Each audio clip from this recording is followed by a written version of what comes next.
आणि यानंतर महत्त्वाच्या बातम्यांचे अपडेट्स आपण घेऊया। आझाद मैदानाची परवानगी असताना सामान्य मुंबईकरांना वेठीस धरणं चुकीचं, उच्च शिक्षण मंत्री चंद्रकांत पाटील यांचं मत। तोडगा निघत असेल तर मुख्यमंत्री जरांगेंना भेटायला जातील, चंद्रकांत पाटलांचं वक्तव्य।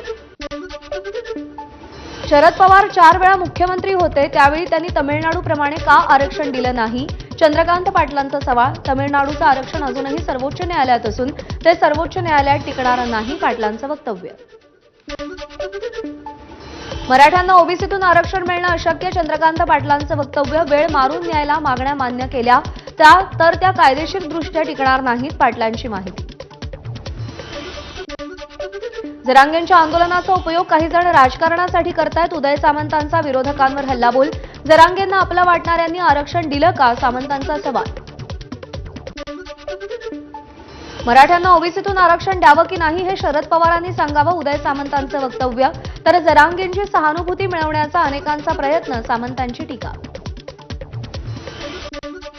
मतांच्या राजकारणासाठी महाराष्ट्राची कोंडी करणं सुरू, भाजप नेते केशव उपाध्यांची टीका।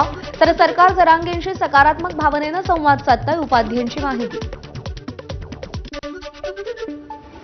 शरद पवारांच्या राष्ट्रवादीचे ओबीसी सेलचे अध्यक्ष राज राजापूरकर यांनी जरांगेंची भेट घेतली, तब्येतीची विचारपूस करण्यासाठी भेट घेतली, आंदोलनात सहभागी होण्यासाठी नाही, राज राजापूरकर यांची प्रतिक्रिया। आणि यानंतर थेट जाऊयात दादा भुसे सध्या बोलतायत त्या ठिकाणी देतील। काल